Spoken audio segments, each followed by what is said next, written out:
Pues lo que hemos visto hasta ahora, que era básicamente cuál era el funcionamiento de un tipo de estructura, que es el diodo, ¿no? Lo que es la unión de dos tipos de semiconductor, semiconductor tipo P y tipo N. Básicamente, como lo estructuramos es como sigue. Primero, a partir de principios fundamentales, pues sacábamos, ¿no? Es decir, aquí el objetivo era describir cómo es la relación entre estímulos y corrientes, en este caso tensiones que se puedan forzar y corrientes que se crean. ¿Cuál es esta relación? Eso nos llevaba, primero de todo, a lo que es un modelo, vamos a decirle DC, es decir, un modelo de respuesta instantánea de cuál es el valor de corriente que voy a tener dada una tensión, un estímulo de tensión determinado. Y era un poco aquí es donde nos damos un poquito más, ¿no? Para entender bien lo que es el uso de esos principios físicos para sacar estas relaciones. A partir de ahí, después obteníamos también o buscábamos lo que es el modelo dinámico.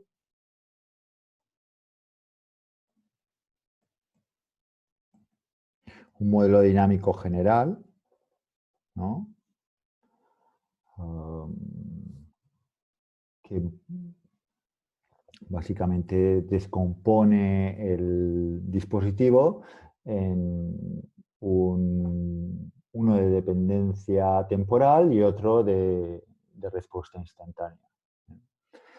Y luego uno que se llama de pequeña señal, ¿no? El modelo de pequeña señal, que me sirve para resolver sistemas que operan en el régimen transitorio o en el régimen permanente senoidal y que bueno, consisten en una linealización del modelo dinámico general alrededor de un punto de trabajo, ¿no? Y a partir de ahí, ¿no? A partir de estos tres modelos, un poco de técnicas de resolución de circuitos. ¿Okay? Es un poco el esquema que hemos seguido con el diodo y el esquema que seguiremos con los siguientes dispositivos. Por ejemplo, el, el que vamos a ver, que empezaremos a ver hoy, es el dispositivo bipolar, el BJT, ¿no? Ya entrando en lo que son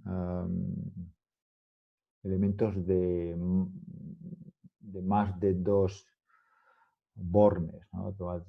Más de dos conectores. En el caso del BJT, pues tendremos tres conectores.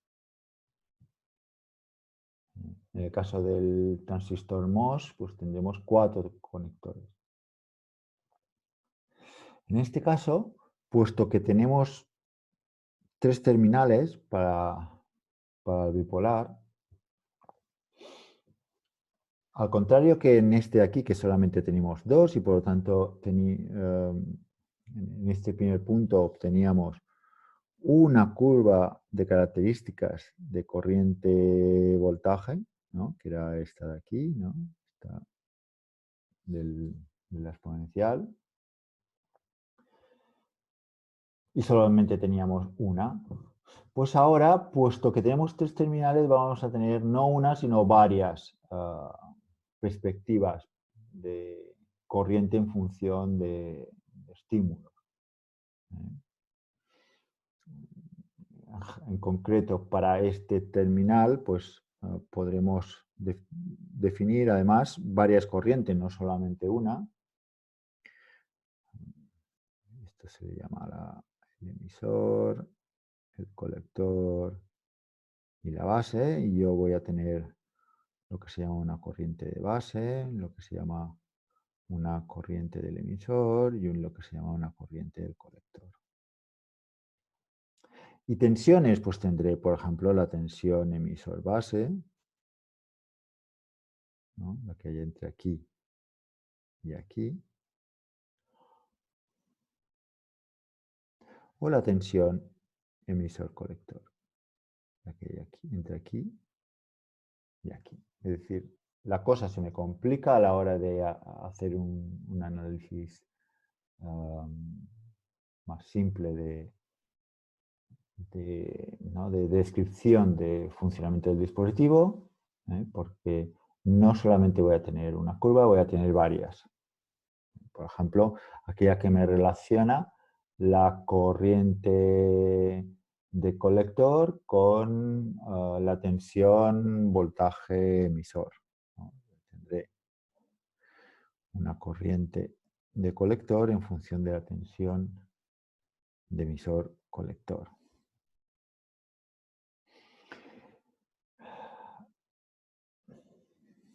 Que, bueno, en este caso tiene esta pinta. Tiene una pinta tal como esta.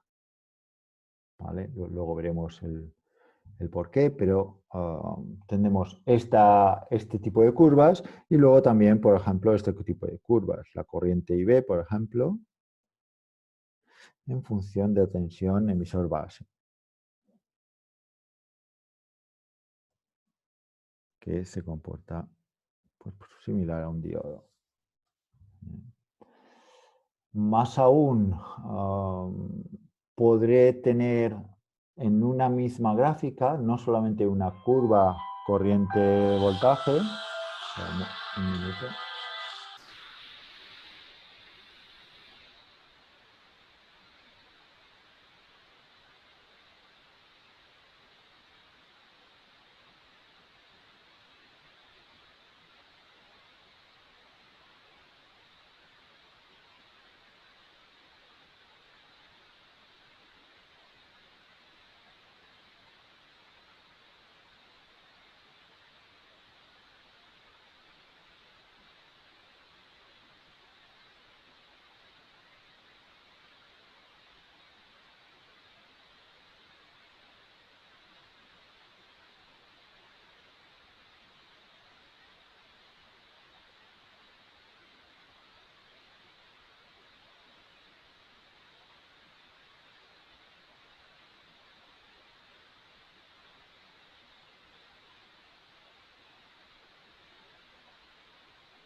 Oh, disculpad.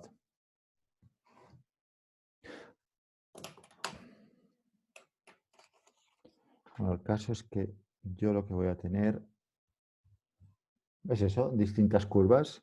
Incluso en una misma curva puedo especificar distintas situaciones, ¿no? En este caso, puedo indicar que para distintos valores de corriente de base, pues voy a tener distintas curvas que me relacionen I sub C con esta tensión. ¿Eh? Vale. Y ahora vamos a entrar un poco en, ¿no?, siguiendo el mismo esquema que hicimos con el diodo, ¿no?, de sacar una relación corriente-voltaje. Lo vamos a hacer para este dispositivo nuevo, que es el transistor bipolar. Que la idea principal es la siguiente. Si yo tengo una unión PN,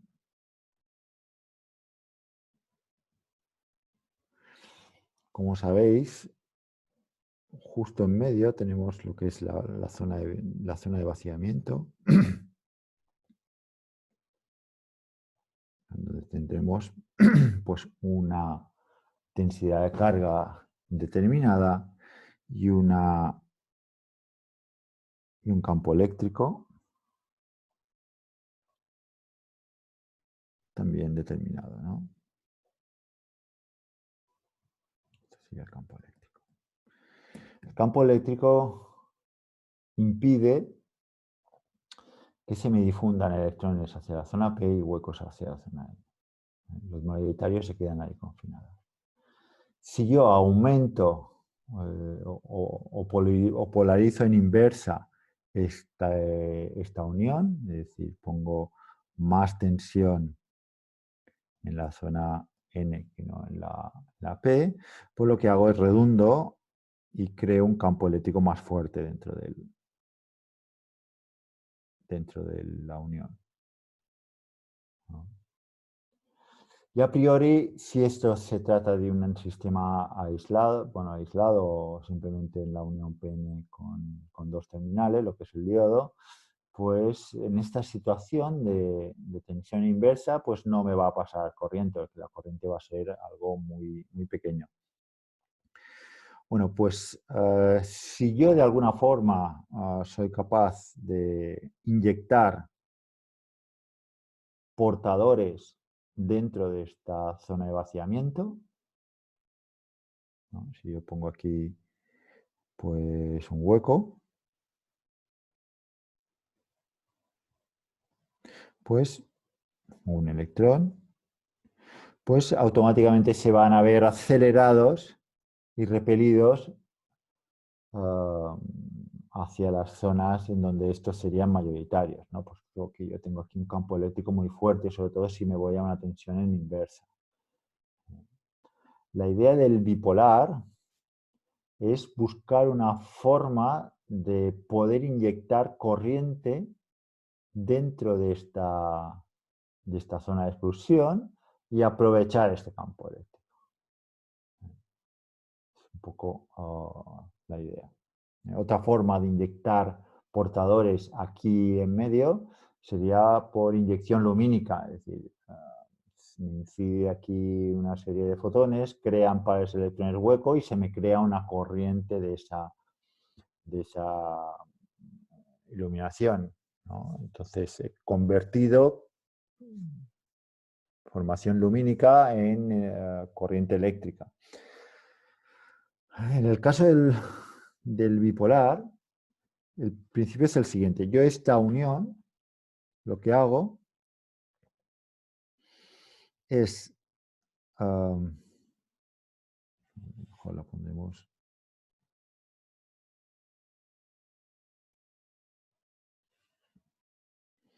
es ponerla cerca de otra unión. Sí. Entonces, vamos a hacerlo con el... Yo tengo aquí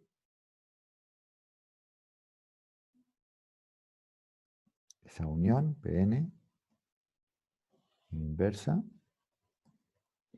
con ese campo eléctrico que me separa las clases, ¿no? y que esto está en inversa.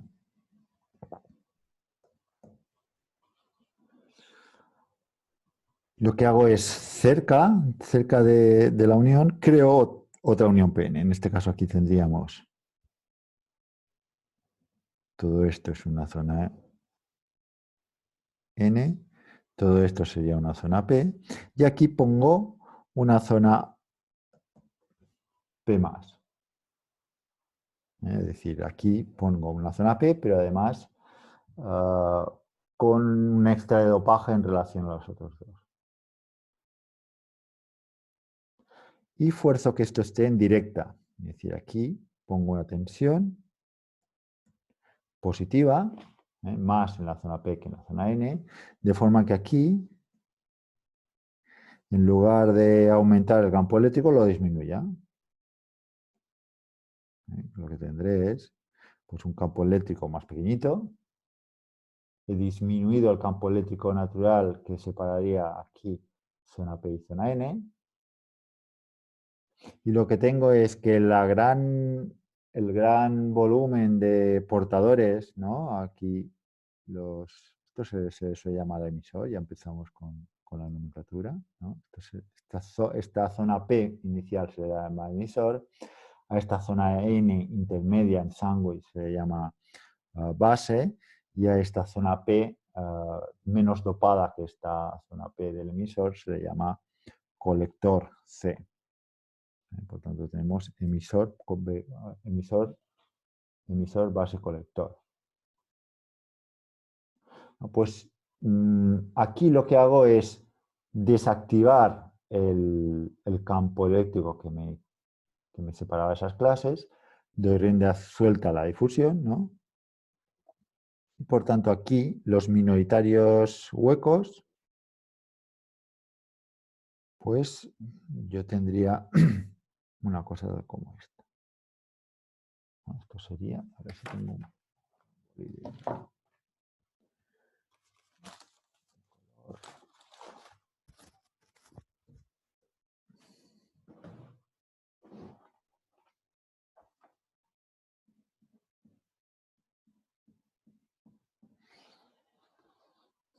Esto sería este perfil, sería el perfil de minoritarios huecos en función de la posición.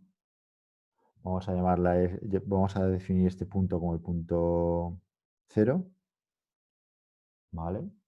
Igual que en la unión PN, ¿no? Esto es la unión PN, está en directa, por lo tanto tengo un exceso de portadores. ¿Aquí cuántos portadores tengo? Pues aquí tengo portadores que es NI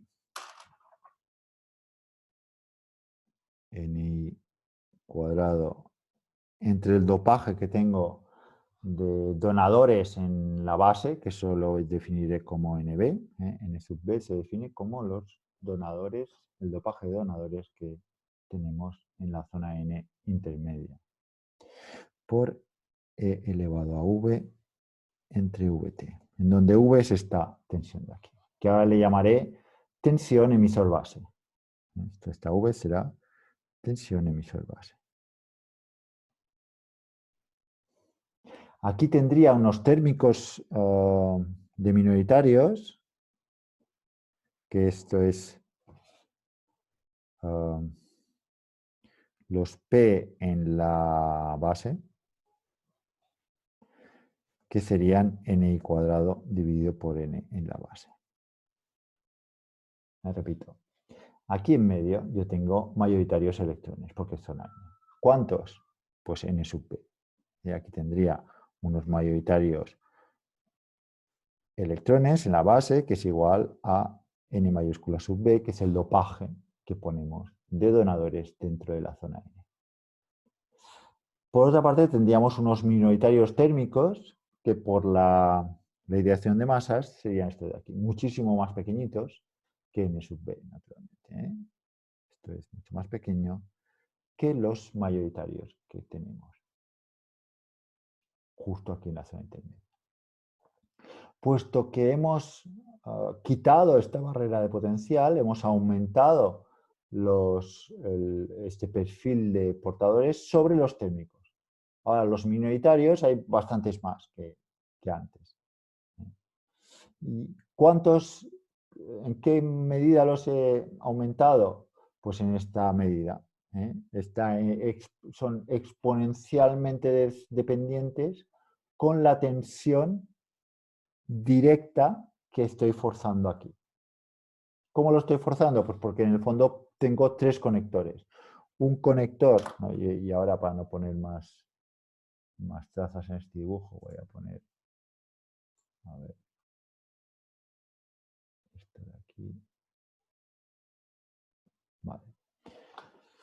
Nos centramos en esta estructura. Voy a ponerlo más grande.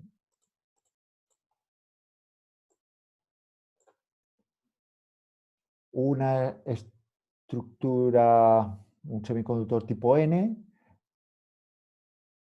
entre dos zonas P, donde una está muy dopada. ¿Cómo controlo esta diferencia o estas dos diferencias de tensión? Pues pongo tres contactos metal semiconductor tipo óhmico que me ayuden a controlar externamente estas diferencias de tensión, de forma que aquí yo puedo ponerlo en directa y estos dos los pueda poner en inversa, ¿no? Esta es un poco la idea. Por tanto, yo podré controlar esta diferencia de tensión y también podré controlar esta diferencia de tensión, lo que es la tensión base colector, que esta unión estará en inversa, es decir, aquí yo tendré una tensión positiva, más tensión en la zona B, N, que en la zona P. Por tanto, tengo este en inversa y este en directa. Y eso lo hago controlando con tres terminales, ¿no? Que puedo forzar esta dualidad, ¿no? Esta unión PN en directa, esta unión PN en inversa. ¿Vale? Por lo tanto, sobre los térmicos de los minoritarios, los estoy aumentando hacia un valor, un perfil, y esto no estoy contando nada nuevo, esto es la teoría del diodo que estuvimos viendo. De forma que aquí yo tengo un exceso de minoritarios, delta de P, en cero, ¿no? En el punto cero. Yo tengo un delta de P que es pues los nuevos que hay menos los que tendría que haber por térmicos, ¿no? Que es N cuadrado entre NB, ¿no? Por tanto, resto estos dos y tengo lo que ya conocéis.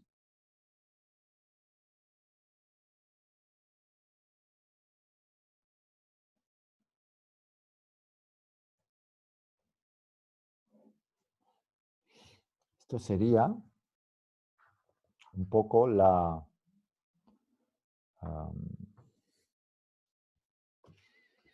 el punto en cero de ese perfil de minoritarios, ¿no? Ahora lo vuelvo a dibujar en otra hoja para simplificar.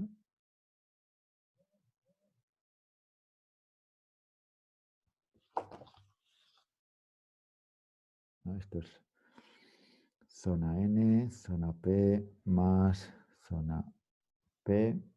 Aquí estoy poniendo que los minoritarios son delta de P en cero, esto le llamo cero, y estos son los minoritarios en función de X.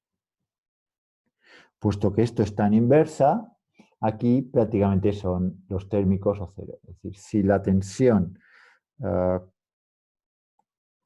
base colector es igual a cero, por ejemplo, entonces yo tengo que P en omega B es igual a los térmicos, que son Ni cuadrado dividido por NB.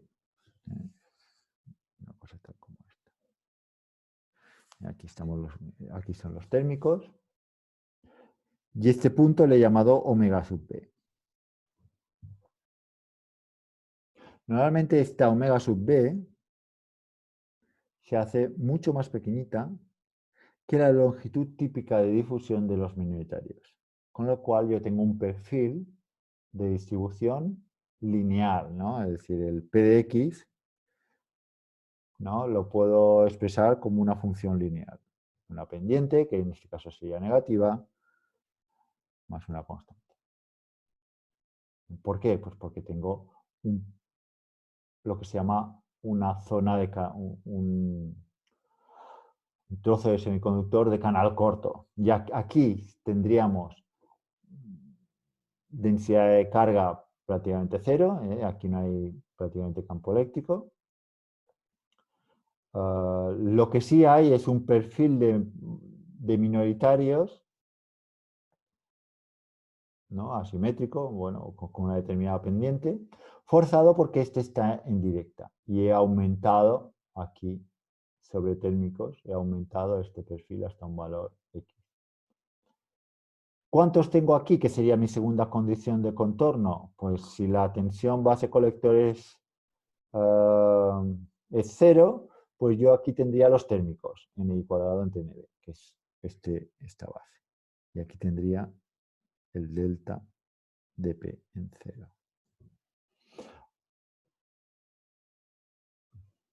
¿Por qué estoy interesado en el perfil de los minoritarios? Pues porque, como hemos visto en el diodo, me van a definir cuáles son las corrientes en la estructura. Yo estoy interesado en conocer cuál es, por ejemplo, la corriente que me cruza por aquí, que sería la corriente de colector, o cuál es la corriente que me cruza por aquí, que sería la corriente del emisor, o cuál es la corriente que estoy inyectando. En este caso iría hacia aquí. ¿Cuál es la corriente que estoy drenando de la base, que sería la corriente de base? Aquí yo tengo tres corrientes, forzadas por las dos polarizaciones que hemos puesto. Esta en directa y esta en inversa.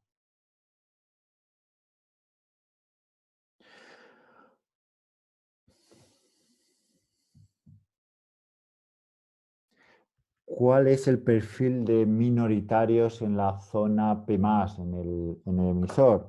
Pues puesto que yo tengo un P+, N, pues aquí yo tendría, ¿no? Esto sería los minoritarios en función de la posición, ¿no?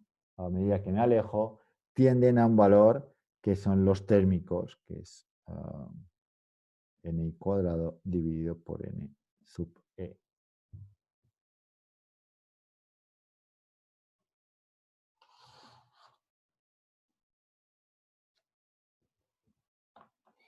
Por lo tanto, la corriente a través de la estructura, puesto que tenemos mucho más dopaje en la zona P y en la zona N, y esto ya lo vimos en clases anteriores, básicamente esta corriente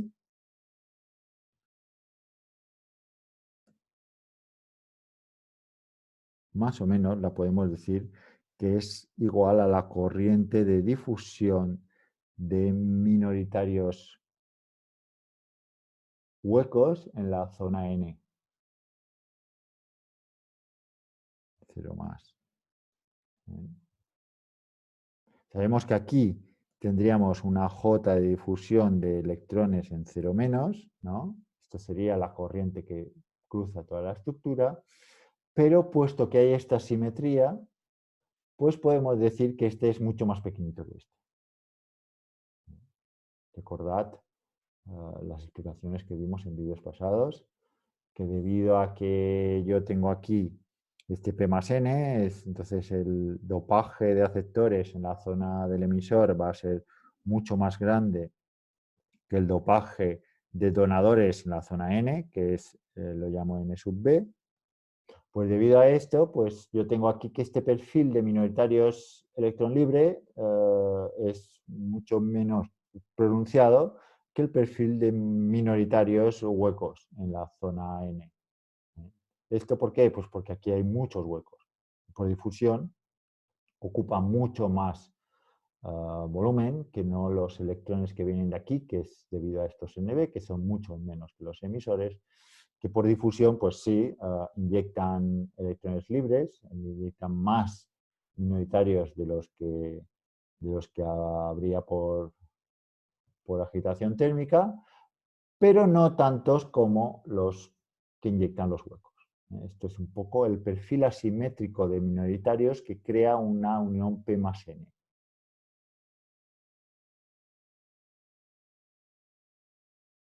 Aquí en el colector, si bien aquí podríamos decir que hay estas dos corrientes, una por el movimiento de electrones hacia la izquierda y que crea una corriente hacia la derecha, y una por el movimiento de huecos aquí, ¿no? Esta suma de aquí. Aquí, pues, puesto que esto está en inversa, aquí solamente tendremos esta corriente de difusión de huecos. Si la corriente del colector, vamos a ponerle JC, es igual a la corriente de difusión de huecos que tenemos en la base. Que como hemos dibujado como una pendiente, hemos dicho que ese perfil era lineal debido a que en esta zona neutra intermedia se cumple que la dimensión típica de la base es mucho más pequeñita que la longitud de difusión de los huecos. Como hemos dicho que esto se cumple, pues es fácil calcular esta corriente de difusión. Corriente de difusión será menos Q de P derivada de P respecto de la posición. Esta derivada es negativa, por lo tanto tendremos Q de P, incremento de huecos, ¿no? En 0 menos incremento de huecos en omega P dividido por omega P, ¿no? ¿Cuánto hemos decrecido ese exceso de portadores o esos portadores dividido por la distancia, ¿no? Esto es, digamos, la pendiente. Esto dividido por esto. Este incremento de P0, puesto que aquí tenemos térmicos, o si esta VBC es menor, vamos a decir, ¿y qué pasa si esta tensión base-colector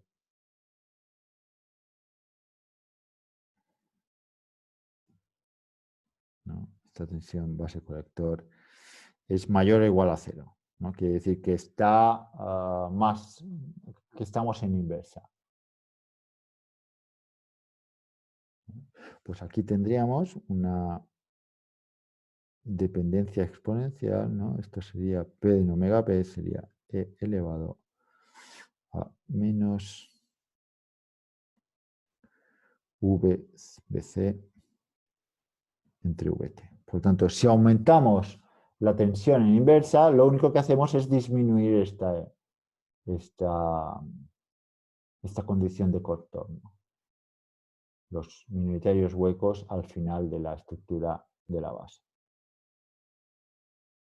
Y siguen siendo despreciables en relación a estos de aquí.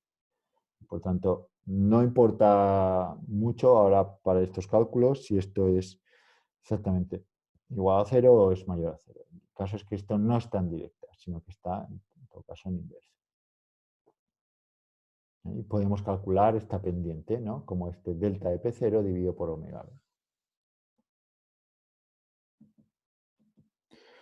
Q de P, delta de P0, ¿no? Esto es despreciable en relación a este, por tanto tendríamos NI cuadrado dividido por N sub P, por E a la tensión emisor base dividido por VT menos 1, ¿no? Esto es el delta de P0 dividido por omega P. dividido por omega P. Esto es la corriente de colector. ¿Qué quiero decir con esto? Lo que quiero decir es que yo podré hacer que esta corriente sea muy relevante forzando esta tensión en directa, aunque se trate de la corriente que cruce un diodo en inversa, que era la idea inicial, ¿no? La idea inicial es que tenemos aquí una unión PN en inversa y queremos inyectar corriente. Pues ¿cómo lo inyectamos? Pues inyectamos corriente en esta zona en inversa, simplemente poniendo un diodo en directa justo al lado, muy, muy cercano a él. Por tanto, aquí, al decir muy cercano, me refiero a una distancia mucho menor que las longitudes típicas de difusión de los minoritarios dentro de esa zona. ¿Vale? Con lo cual, estoy inyectando aquí corriente, estamos inyectando portadores que al llegar los huecos a la zona de vaciamiento se ven empujados hacia la zona P, más aún porque tenemos aquí esto en inversa y tenemos este campo eléctrico. Ahora lo pongo positivo. A ver, que me tenéis comentario. Aquí lo pongo positivo porque la zona P está a la derecha y la zona N está a la izquierda. Voy a leer. A ver, ¿tenéis alguna pregunta por aquí?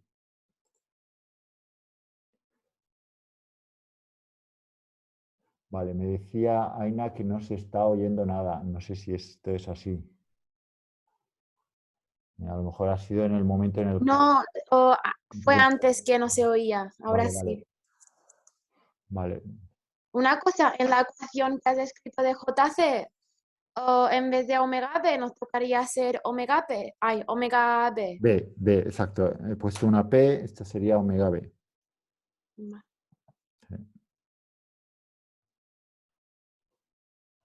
Sería la omega B. Esto tendría que tener dimensiones de cargas por unidad de área.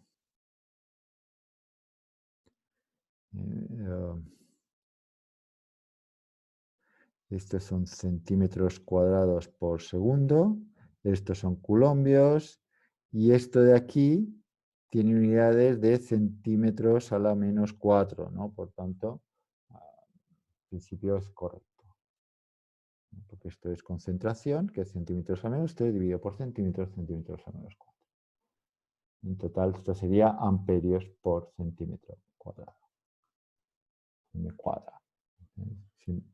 Esta expresión me dice que la corriente que me cruza la zona en inversa sí es relevante, aunque esté en inversa, esta unión P.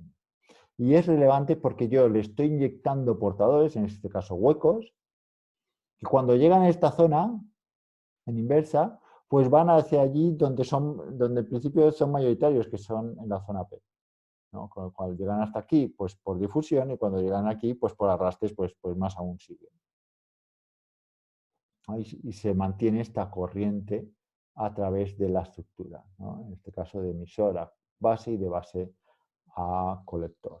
¿No? Inyecto portadores hueco dentro de esta unión PN que pasan a la zona P, que estos son donde son, en principio, donde se ven confinados los huecos, se confinan aquí. Por lo tanto, como inyecto aquí huecos, pues más aún se me pasan a la zona P.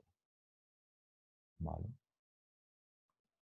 Por lo tanto, lo primero que vemos aquí es la corriente a través de la unión en inversa va a ser apreciable, yo la voy a poder controlar a partir de la tensión que tengo entre el emisor y la base. A partir de esta tensión entre el emisor y la base, yo controlo cuál es la corriente que luego me sale por aquí, por el colector. Vale. La característica más,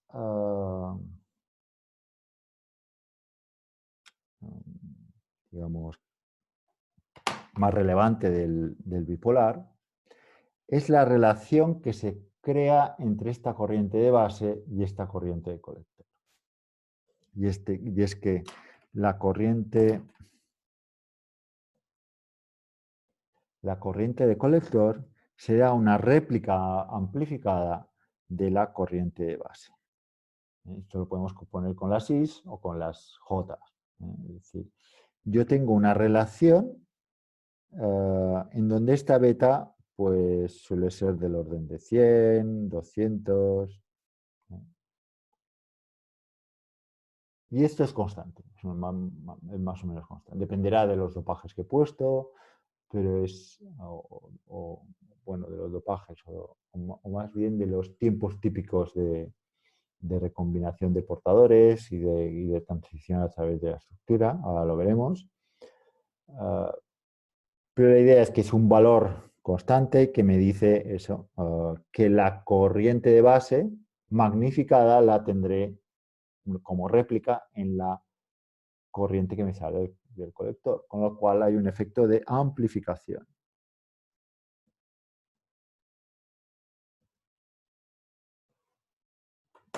De hecho, en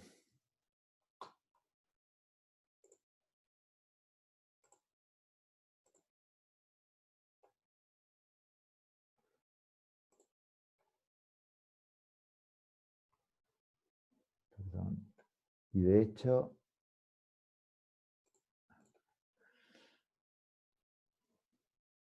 utilizaremos estos transistores como, por ejemplo, para amplificar una corriente o amplificar una tensión. Es decir, aquí tenemos una estructura cuya corriente de base se verá magnificada en la corriente de colector y por lo tanto yo veré aquí una tensión a la salida magnificada en relación a una tensión débil, con lo cual yo tendré una tensión débil y una tensión magnificada a la salida que es una réplica exacta de esta tensión de entrada.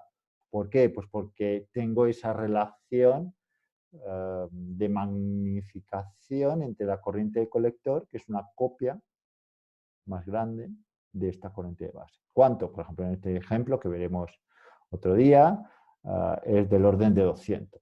Entonces, lo que al final tenemos es una situación en donde una tensión pequeñita ¿no? de amplitud de 0,2 voltios, pues se ve magnificada y a la salida tenemos una amplitud de voltio y medio, porque tenemos pues eso, un factor de magnificación en este caso era de 7 o algo así. Y la salida es 7,7 veces la entrada. Y eso se consigue a través de esta relación que veremos ahora entre corrientes de base y corrientes de colector. Que es que la corriente de colector es pues 200, 100 veces la corriente de base, pero de forma exacta, con lo cual si este se incrementa o decrementa, esta se incrementa o decrementa en una fracción proporcional a esta magnitud. Y es lo que vamos a ver ahora. ¿Cuál es esta relación entre corriente de colector y corriente de base? Ya tenemos una idea aproximada de cuál sería la corriente de colector, ¿no? A partir de calcular la corriente de difusión que me cruza por aquí. La pregunta es, ¿cuál es la corriente de base? ¿No? Vuelvo a dibujar, que se me acumulan las líneas. Tenemos aquí la base, tenemos aquí el emisor, el colector. Aquí tenemos N emisor, N base,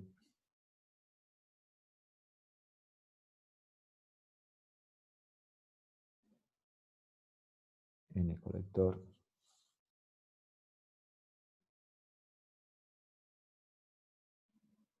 Estos serían los térmicos, ¿no? n sub i cuadrado. Aquí hemos puesto nb igual a nc por conveniencia, ¿no? Estos son los térmicos de los minoritarios. Aquí serían huecos, aquí serían electrones y aquí serían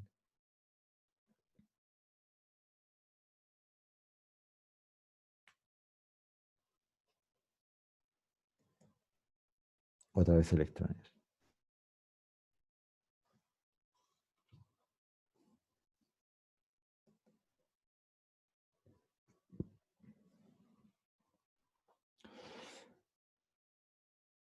Este sería el perfil de minoritarios en caso de que no pusiésemos más ningún tipo de polarización. Si polarizamos estos dos, hemos dicho que se me crean unos huecos.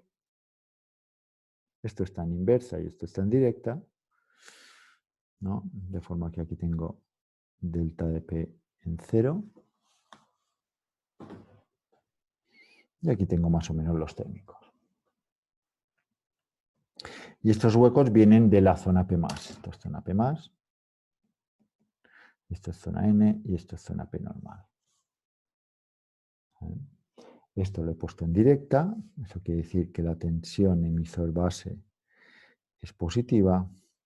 Y aquí la tensión colector-base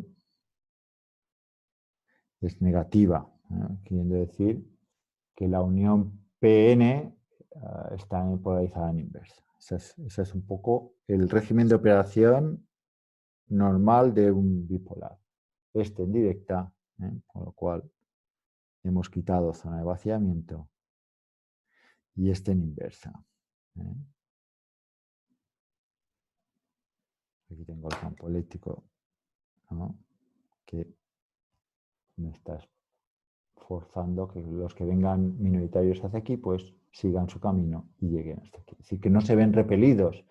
Estos minoritarios huecos simplemente se inyectan en esta zona. Vale. Hemos calculado la corriente de difusión de huecos y que era esta JC, ¿no? JC, corriente de difusión de huecos. Y ahora estoy interesado en saber cuál es la corriente de base, si es que hay, ¿no? Aquí ya tenemos un terminal de base que está polarizado y la pregunta es la siguiente. Este exceso de huecos que tenemos aquí genera una recombinación neta. Recuerdo, la recombinación neta es la recombinación que tenemos total en relación a la recombinación térmica que hay siempre basal. Es este incremento. ¿Por qué tenemos una recombinación neta positiva? Pues porque tenemos un exceso de portadores sobre los térmicos, que son estos de aquí. Si solamente tuviera térmicos, pues R mayúscula sería 0, porque la recombinación total sería igual a la recombinación térmica, pues solamente tendríamos los térmicos. Esta línea de aquí me indica aquella situación en donde en caso de que los minoritarios estuviesen aquí, no tendríamos recombinación neta. Mi recombinación sería solamente la recombinación térmica. ¿Vale? Puesto que estamos por encima de estos térmicos, yo tengo una recombinación neta positiva. ¿Qué quiere decir esto? Que los huecos, bueno, van pasando, puesto que la longitud omega b, esta longitud, ¿no? Ya. ¿No? Como esta omega b hemos dicho que es mucho más pequeñita que la longitud típica de difusión de minoritarios, pues lo más normal es que el hueco que se inyecta por aquí pase sin recombinar. La mayor parte de los huecos pasan sin recombinar. ¿Por qué? Pues porque la longitud típica de difusión, ¿no?, es más grande que esta omega L. De todas formas, no todos pasan sin recombinarse. Alguno, ¿no?, pues llegará hasta aquí y se recombinará. ¿Por qué? Pues porque se encuentre un electrón, ¿no? Y se recombine. Perderemos ese hueco, pero también perdemos un electrón. Aquí el perfil de huecos está sostenido por el hecho de que de aquí hay muchos huecos, ¿no? Aquí el PDE es igual a N sub P y esto es mucho mayor que el N sub B. Aquí nos hemos explayado dopando la zona P. Por lo tanto, aunque los huecos se recombinen, yo tengo para reponerlos y mantener este perfil. La pregunta es, ¿el electrón que se recombina de dónde viene? Si por aquí no viene ninguno, es decir, aquí esto está en inversa, aquí está en directa, está inyectando huecos. Si este electrón se recombinan, aquí va a haber recombinación permanentemente de pares electrón-hueco que se encuentran y se recombinan. ¿Cuántos? Pues, ¿cuánto será esta R? Pues delta de P dividido por tau P, pero afecta y por igual a huecos y electrones. Aquí estoy perdiendo electrones. ¿De dónde vienen? Pues vienen de la base.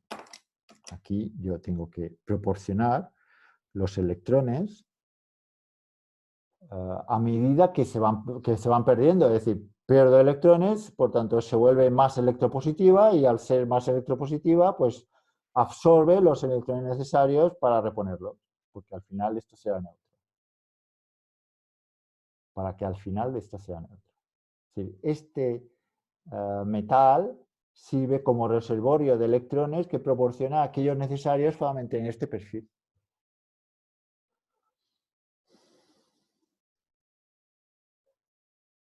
De hecho, podemos calcular esta corriente de base como lo que vimos el otro día, como, bueno, aquí la corriente de base, aunque los electrones se inyectan en este sentido, aquí tendría la corriente de base y B que sale, ¿no? Que va en sentido contrario. Pues la densidad de corriente de base la podría calcular como la corriente de recombinación. Esto ya lo vimos en otra clase. En este caso, la corriente de recombinación sería la integral para, ¿no? para toda la base de que de la recombinación por menos Q, porque cada electrón que se pierde por una recombinación electrón hueco, pues hemos de aportar una carga Q, o menos Q, perdón, por diferencial de X.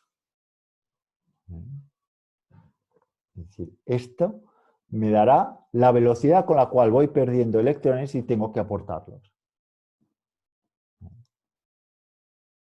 Me dará esta corriente de salida, ¿no? Lo podemos poner definido positivo, ¿no? Si lo definimos en valor absoluto, pues esto sería un más. Simplemente es una corriente que sale. ¿Cuánto vale esta integral? Pues esta área.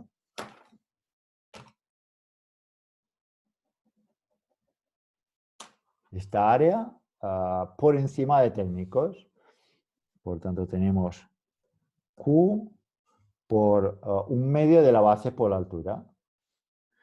Un medio de la base, que es delta de P en 0. No, esto es la altura. Y la base es omega B. Dividido por tau P, ¿no? 1 por tau P. Esto es la corriente proporcionada por la base, que si ponemos este delta de P0 por su valor, pues nos dará pues Qn cuadrado dividido por 2 n sub b omega b 1 entre tau p. ¿Vale? Esto es, perdón, y luego e elevado, ¿no? Porque delta de P0 es ni cuadrado entre nb por e elevado a tensión emisor base entre vt menos 1. Esto es, digamos, la corriente de base, que se parece a la corriente de colector que habíamos calculado, ¿no? Se parece a la corriente de colector. La corriente de base tiene este término, es el mismo término que tenemos aquí en la corriente de colector, cambia un poco los parámetros. Por lo tanto, la división de una en relación a otra me dará una constante que no dependerá de la polarización. Puesto que los dos dependen de la misma forma de la tensión de polarización. Es decir, esa beta que hablábamos antes y que decíamos que la corriente de colector era beta veces la corriente de base, pues la puedo calcular haciendo JC entre JB. Esto será la beta, por definición.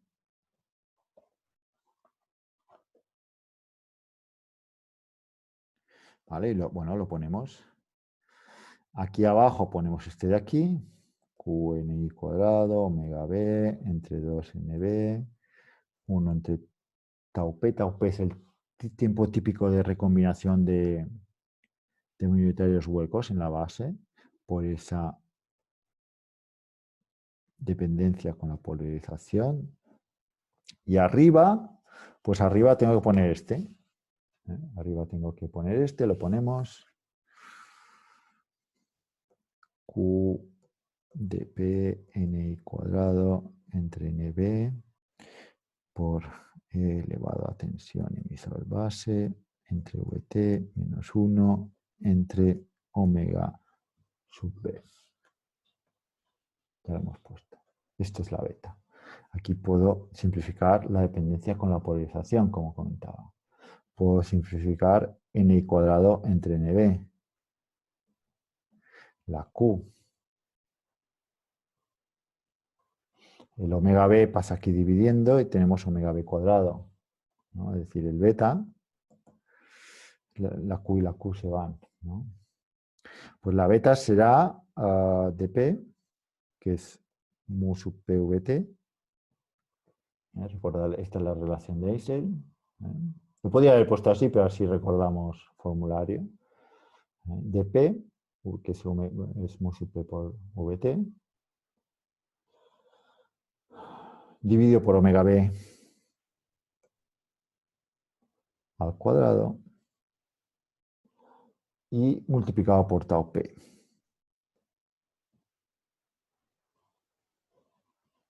O lo que es lo mismo, lo podemos poner tau P dividido por...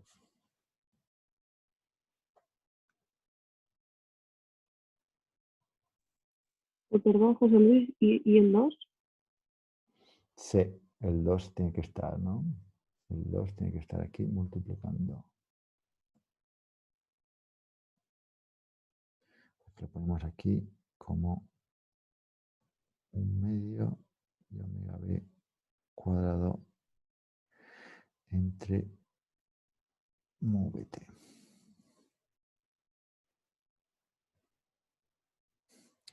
Recordad que esto era el dP, ¿no? Esto tiene unidades de centímetro cuadrado por segundo. Esto tiene unidades de centímetro cuadrado. Por lo tanto, aquí tenemos tau P dividido por una constante que le llamaré tau sub T. Esta tau sub T, en el fondo, es el tiempo típico de transición de toda esta carga, ¿no? Es decir, esta carga que tenemos aquí en exceso tardará un tiempo desde que desde que el instante cero está de aquí hasta que se renueva completamente. El perfil se mantiene, pero la carga siempre va fluyendo. La pregunta es, ¿cuánto es el tiempo típico de transición de esa carga? Se puede calcular, lo calcularemos en la próxima clase, ahora ya no me da tiempo, pero ese tiempo típico de transición, que es bastante rápido, es decir, ese tiempo es bastante pequeño porque esa velocidad de transición es muy rápida. Lo llamo tau T y es esta expresión de aquí. Es decir, la beta es una relación de tiempos. el tiempo de recombinación en relación al tiempo de transición. Y normalmente el tiempo de recombinación es mucho más grande que el tiempo de transición. ¿Debido a qué? Pues debido a lo que comentábamos de que el omega B es mucho más pequeñito que la longitud típica de difusión de portadores. Pues por las mismas razones que tenemos eso, ¿no? Que el hueco viene aquí y prácticamente lo más probable es que no se recombine porque el LP es mayor que esta dimensión, ¿no? Pues por esas mismas razones tenemos que el tiempo típico de transición va a ser más pequeñito que el tiempo típico de recombinación, ¿no? ¿En cuánto? Más o menos 2 órdenes de magnitud, ¿no? Por ahí. Y es constante, no depende de la polarización. Y aquí está, digamos, la característica principal del bipolar. En este caso, este se le llama bipolar PNP y que tiene, se suele poner así, este es el símbolo circuital.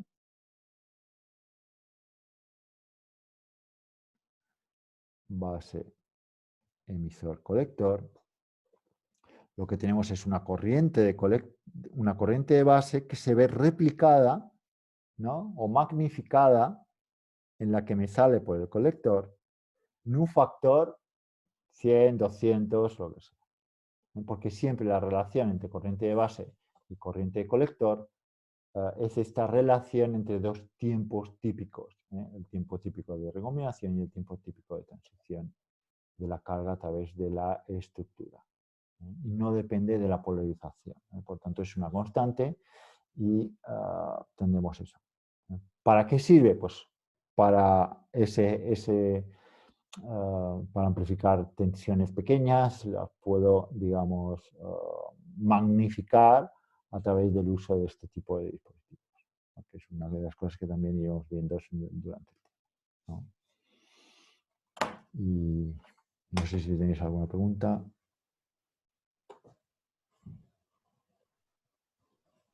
Esto lo iremos viendo, si no acabamos de pillar. No os preocupéis que lo iremos repitiendo hasta el hastío, ¿no? Un poco esto, pero la idea es primero ese mecanismo de inyección de carga dentro de una unión en inversa y luego que por cómo se crea esta estructura con esta zona muy pequeñita, muy estrecha, pues tenemos esa magnificación de portadores de corriente de colector en relación a la de base. Si os parece, lo dejamos aquí y seguimos mañana.